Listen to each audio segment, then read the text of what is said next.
사랑의 하나님, 오늘 하루도 주님을 향한 예배의 자리로 인도하여 주심에 감사드립니다.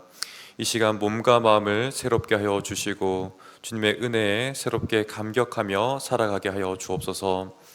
주님께서 말씀으로 교훈하여 주시고 깨달은 말씀으로 주님과 동행하는 하루를 허락하여 주옵소서. 오늘 하루의 범사를 주님께 의탁드리며 삶을 통해 영광받아 주옵소서. 감사드리며 우리 주 예수 그리스도의 이름으로 기도드립니다. 아멘. 오늘 보신 말씀은 호세아서 10장 말씀입니다.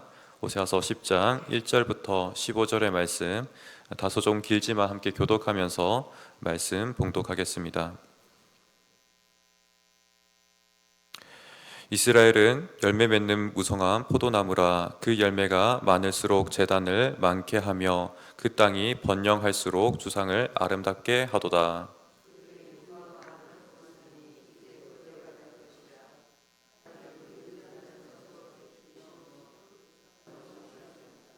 그들이 이제 이르기를 우리가 여호와를 두려워하지 아니하므로 우리에게 왕이 없거니와 왕이 우리를 위하여 무엇을 하리요 하리로다. 말을 내며 거짓 맹세로 언약을 세우니 그 재판이 밭지랑에 돋는 독초 같으리로다. 사마리아 주민이 벳아웬의 송아지로 말미암아 두려워할 것이라. 그 백성이 슬퍼하며 그것을 기뻐하던 제사장들도 슬퍼하리니 이는 그의 영광이 떠나감이며 그 송아지는 아수르로 옮겨다가 예물로 야렙 왕에게 드리리니 에브라임은 수치를 받을 것이요 이스라엘은 자기들의 계책을 부끄러워할 것이며 사마리아 왕은 물 위에 있는 거품같이 멸망할 것이며 이스라엘의 죄 곧 아웬의 상당은 파괴되어 가시와 칠레가 그 제단 위에 날 것이니 그때 그들이 산더러 우리를 가리라 할 작은 산더러 우리 위에 무너지리라 하리라. 이스라엘아, 내가 기브아 시대로부터 범죄하니 지금까지 죄를 짓는구나. 그러니 범죄한 자손들에 대한 전쟁이 어찌 기브아에서 일어나지 않겠느냐. 내가 원하는 때에 그들을 징계하리니 그들이 두 가지 죄에 걸릴 때에 만민이 모여서 그들을 치리라. 에브라임은 마치 길들인 암소 같아서 곡식밟기를 좋아하나 내가 그의 아름다운 목에 멍에를 메우고 에브라임 위에 사람을 태우리니 유다가 밭을 갈고 야곱이 흙덩이를 깨트리리라. 자기를 위하여 공의를 심고 인내를 거두라. 너희 묵은 땅을 기경하라. 지금이 곧 여호와를 찾을 때니 마침내 여호와께서 오사 공의를 비처럼 너희에게 내리시리라. 너희는 악을 밭가라. 죄를 거두고 거짓 열매를 먹었나니 이는 내가 내 길과 내 용사의 많음을 의뢰하였음이라. 그러므로 너희 백성 중에 요란함이 일어나며 내 산성들이 다 무너지되 살만이 전쟁의 날 무너뜨릴 것 같이 될 것이라. 그때 여호와와 자식이 함께 부서도다. 함께 있습니다. 너희의 큰 악으로 말미암아 베델이 이같이 너희에게 행하리니 이스라엘 왕이 새벽에 정령 망하리로다. 아멘. 오늘 말씀을 통해서 함께 나누고자 하는 주제는 거둘 때가 아니라 기경할 때라는 제목으로 말씀을 나누기 원합니다. 최근에 눈이 다소 많이 내렸습니다. 저 또한 수요일에 귀가를 하는데 한 신호등을 마주하는데 수평이 아니라 한 45도 정도 고개가 꺾여 있는 겁니다. 아마도 눈의 무게를 이기지 못하고 고개를 숙인 듯 합니다. 많은 눈으로 인해서 이처럼 곳곳에 무너졌다라는 소식들이 종종 들립니다. 이처럼 눈이 내리게 되면 우리 삶의 자리 가운데 취약한 부분이 꺾이고 무너내리듯 마찬가지로 눈이 내리게 되면 그처럼 취약한 부분들이 무너지게 됩니다. 풍요 또한 이러한 눈과 같습니다. 풍요가 무조건 우리에게 좋은 것처럼 보이지만 실상은 취약한 부분들을 무너뜨리게 됩니다. 반드시 개선해야 되는 문제가 있음에도 불구하고 삶의 전반이 무너지게 되는 경험을 하게 됩니다. 그러다가 한계점에 다다르게 되면 삶의 전반이 와르르 무너지는 것이죠. 오늘 살피는 북이스라엘의 예견된 멸망 또한 동일한 관점 가운데서 제시되고 있습니다. 1절을 보게 되면 북이스라엘의 열매가 많은 포도나무라고 비유하고 있는데요, 풍성하니 더 큰 죄를 짓는다는 겁니다. 바알과 금송아지를 숭배하니 농사가 잘 되는 줄 알고서 우상의 제단을 더 늘리고 있습니다. 더 우상을 아름답게 꾸미고 있는 모습입니다. 한편 10장 전반에서는 이처럼 농경의 비유로서 심판을 예견하고 있습니다. 그들의 마음에 있는 관심사를 꼭 집어서 농경의 주제로서 지금 심판을 예견하고 있는 것이죠. 이들이 부여해지는 방법은 곧 농경의 농사들이 잘 되는 풍년이었습니다. 오늘날로 말하자면 국내 경기가 점점 좋아지는 것으로 우리가 비유할 수 있겠지요. 오늘날에도 우리가 경기가 좋아졌으면 한다라는 말들이 많이 들립니다. 무역도 흑자를 올리고 기업들도 이윤을 남기면서 고용이 늘고 소득이 늘어서 지출이 늘면서 모두가 함께 행복해지는 그런 경제 성장입니다. 그런데 이러한 경제 성장이 있다 할지라도 심히 위태로울 수 있다는 것입니다. 가장 심각한 것은 북이스라엘 역사 내내 지속되었던 금송아지 숭배입니다. 왕국이 시작된 시점으로부터 여로보암 1세로부터 이 금송아지 숭배가 시작되었습니다. 이 금송아지 숭배는 사실상 광야에서 아론으로부터 시작되었는데요. 여호와의 신앙에 번영의 신앙을 덧입힌 것과 같습니다. 애굽에서부터 가져온 옛 제성, 힘과 다상을 상징하면서 풍요를 상징하는 이미지를 여호와 신앙에 덧입힌 것입니다. 그리고 그 제단이 여호와의 제단인 것 마냥 금송아지를 여호와 하나님으로 숭배하도록 했던 것입니다.